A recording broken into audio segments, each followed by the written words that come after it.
હાલમાં જ હું મારી ડોટરને એક હોમવર્ક કરાવી રહ્યો હતો. એ હોમવર્ક દરમિયાન મેં એક કોન્સેપ્ટ એમના ટીચર જે એમને સમજાવવાનો પ્રયત્ન કરતા હતા એ જોયો.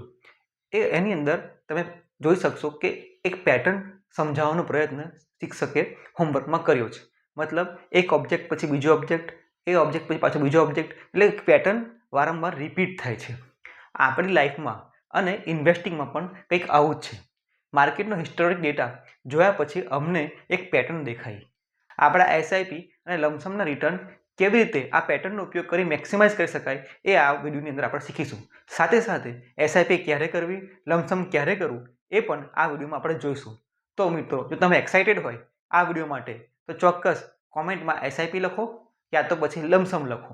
Let's gate started. એસઆઈપી એટલે શું? એસઆઈપી એટલે દર મહિને આપણે એક ફિક્સ એમાઉન્ટ આપણા મ્યુચ્યુઅલ ફંડની અંદર ઇન્વેસ્ટ કરીએ છીએ. માની લો કે 10,000 રૂપિયા છે તો તમે જાન્યુઆરીમાં 10,000 રૂપિયા ઇન્વેસ્ટ કર્યા, ફેબ્રુઆરીમાં 10,000 રૂપિયા ઇન્વેસ્ટ કર્યા, માર્ચમાં 10,000 રૂપિયા ઇન્વેસ્ટ કર્યા, એપ્રિલમાં 10,000 રૂપિયા ઇન્વેસ્ટ કર્યા. આ રીતે દર મહિને એક ફિક્સ એમાઉન્ટ આપણે મ્યુચ્યુઅલ ફંડની અંદર ઇન્વેસ્ટ કરીએ છીએ, એને કહીશું એસઆઈપી.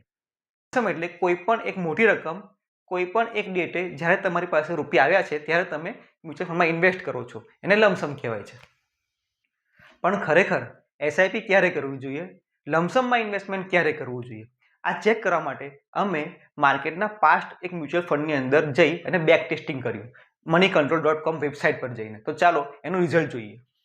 એસઆઈપી સ્ટાર્ટ ડેટ 4 જાન્યુઆરી 2008 રાખી અને એક લોંગ ટર્મ ફ્લેક્સીકેપ ફંડ છે જે ખાસા લાંબા સમયથી ચાલી રહ્યો છે, એમાં 10,000ની એસઆઈપી સ્ટાર્ટ કરી. જ્યારે અમે 10,000ની એસઆઈપી સ્ટાર્ટ કરી ત્યારે સપ્ટેમ્બર 2025 સુધી ટોટલ ઇન્વેસ્ટમેન્ટ વેલ્યુ એટલે ટોટલ જેટલી આપણી એમાઉન્ટ ઇન્વેસ્ટ થઈ છે એ 21,20,000 રૂપિયા થઈ અને એની સામે આપણને 1,09,00,000 રૂપિયા મળ્યા. મતલબ ટોટલ 88 લાખનો પ્રોફિટ થયો.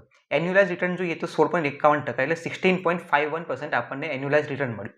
એટલે આ ખાસ 3 વેલ્યુ યાદ રાખજો મિત્રો કે 21 લાખ રૂપિયા આપણે ટોટલ ઇન્વેસ્ટ કર્યા, એની સામે આપણે 1 કરોડ રૂપિયાને 9 લાખ થઈ ગયા અને આપણને ટોટલ પ્રોફિટ 88 લાખ રૂપિયા થયો અને એન્યુઅલાઇઝ રિટર્ન થયું 16.51%. જ્યારે હવે આપણે લમસમ ઇન્વેસ્ટમેન્ટ કરીએ છીએ ત્યારે આપણે આ વેલ્યુ એ જ ડેટમાં કાં તો એ ડેટની આસપાસ ઇન્વેસ્ટ કરવી જોઈએ, કારણ કે અલ્ટિમેટલી લમસમને એસઆઈપી તમે ત્યારે જ કમ્પેર કરી શકો જ્યારે તમે સેમ વેલ્યુ સેમ ડેટ પર કાં તો એ ડેટની આસપાસ સેમ સમયગાળા માટે ઇન્વેસ્ટમેન્ટ રાખો છો તો જ.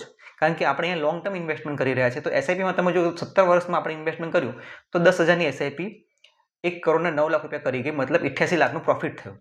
એટલે 21 લાખ રૂપિયા જ્યારે આપણે એ જ રીતે લમસમમાં નાખીએ છીએ ત્યારે એ સેમ એમાઉન્ટ એટલે 21,20,000 રૂપિયા લમસમમાં ઇન્વેસ્ટ કરીએ છીએ. અમે એની માટે પણ એ ડેટ સિલેક્ટ કરી કે જ્યારે માર્કેટની હાઈએસ્ટ વેલ્યુ હતી, એટલે જ્યારે માર્કેટ હાઈ પર હતું. ત્યારે 10 જાન્યુઆરી 2008ના રોજ અમે 21,20,000 રૂપિયા લમસમમાં ઇન્વેસ્ટ કર્યા. તો 1 સપ્ટેમ્બર 2025ના રોજ એની વેલ્યુ થઈ ગઈ 1,91,00,000. મતલબ આપણને 1,70,00,000 લાખનો પ્રોફિટ થયો. હવે પેલા આપણે જોયું હતું કે એસઆઈપીમાં 88 લાખનો ટોટલ પ્રોફિટ થયો હતો, અહીંયા આપણને 1,70,00,000ની આસપાસનો પ્રોફિટ થયો છે. મતલબ ઓલમોસ્ટ ડબલ પ્રોફિટ થયો છે. પરંતુ એન્યુઅલાઇઝ રિટર્ન જોઈએ છે તો 13.27% છે, કારણ કે આમાં આપણે પીક માર્કેટમાં ઇન્વેસ્ટ કર્યું હતું. એટલે એન્યુઅલાઇઝ રિટર્નના બેઝિસ પર આપણને ઓછું લાગે છે, પરંતુ ઇન ટર્મ્સ ઓફ એમાઉન્ટ જોઈએ તો એસઆઈપી કરતાં ઘણું વધારે છે. એનું કારણ શું છે? તો આપણને લમસમની અંદર ઇન્વેસ્ટમેન્ટ કરવા માટે ટોટલ 17 વર્ષ જે 2008થી 2025 ટોટલ 17 વર્ષને મળ્યા હતા અને એક એમાઉન્ટ એટલે 21,20,000ની મોટી એમાઉન્ટ ઇન્વેસ્ટ કર્યા પછી એને 17 વર્ષ મળ્યા હતા. જ્યારે એસઆઈપીની અંદર તમે 10,000 રૂપિયા ઇન્વેસ્ટ કરો છો તો પહેલી 10,000ની જે ઇન્સ્ટોલમેન્ટ છે એને તો પૂરા 17 વર્ષ મળ્યા હશે, પરંતુ જેમ પાછળથી જતા જઈશું ત્યારે લાસ્ટ 10,000ની જે ઇન્સ્ટોલમેન્ટ હશે એને માત્ર 1 મહિનો પણ મળ્યો હશે. એટલે આ રીતે અલગ અલગ એમાઉન્ટને અલગ અલગ ટાઈમ પીરિયડ મળ્યો હોય છે કમ્પાઉન્ડિંગ થવા માટે. જ્યારે તમે મેક્સિમમ ટાઈમ કમ્પાઉન્ડિંગ થવા માટે આપો છો ત્યારે જ તમને મેક્સિમમ રિટર્ન મળે છે. Time is the most important component for compounding.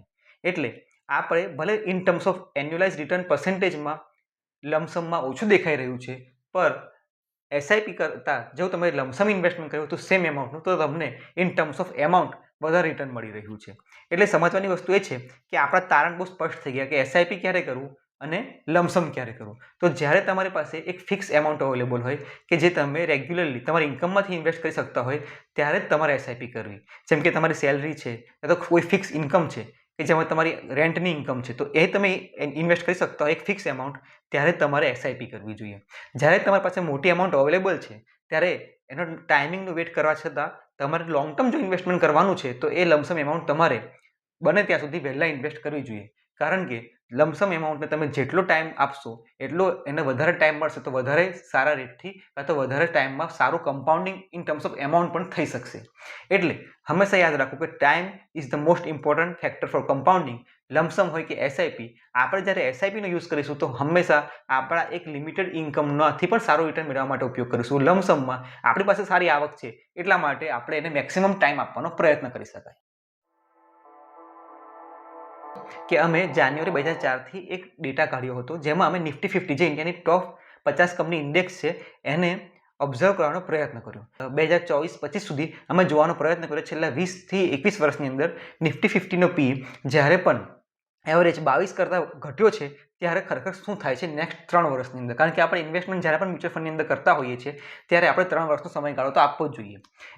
એટલે અમે જ્યારે આ ડેટા જોયો તો અમને ખ્યાલ આવ્યો કે જ્યારે પણ નિફ્ટી 50નો પી 22 કરતાં ઓછો હોય છે ત્યારે નેક્સ્ટ 3 વર્ષની અંદર ખૂબ જ સારું રિટર્ન આપણે નિફ્ટી 50માંથી પણ બની જતું હોય છે. જેમાં આપણે અહીંયા જોઈ શકીએ છીએ કે 2004ની અંદર જ્યારે નિફ્ટી 50નો પી 21 હતો ત્યારે નેક્સ્ટ 3 વર્ષની અંદર એબ્સોલ્યુટ બેસિસ પર 109%, એટલે ગણીએ તો 33%ની આસપાસ એન્યુઅલાઇઝ રિટર્ન બન્યું.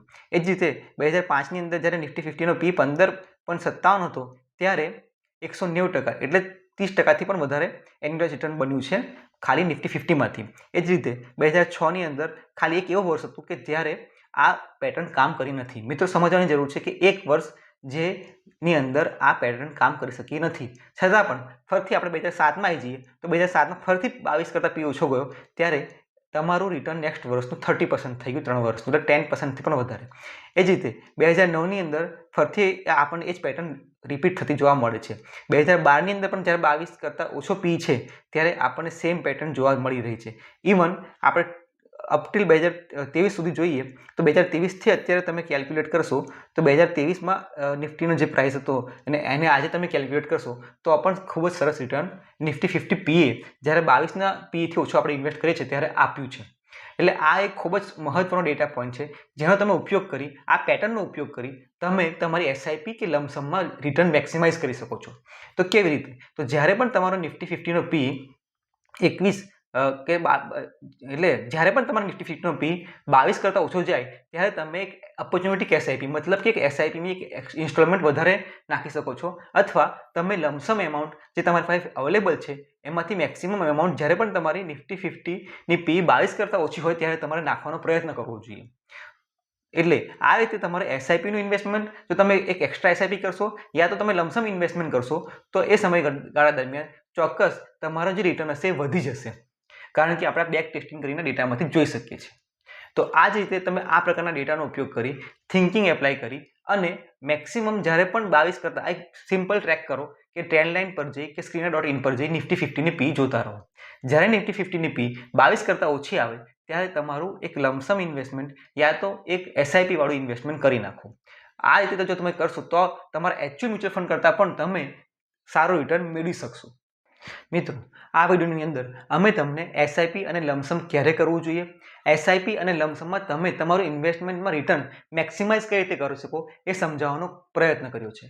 મિત્રો, જો તમને આ વિડીયો ગમ્યો હોય અને તમે જો આ ટેકનિક એપ્લાય કરશો તો ચોક્કસ તમારું એસઆઈપી અને લમસમનું ઇન્વેસ્ટમેન્ટ તમે મેક્સિમાઇઝ કરી શકશો.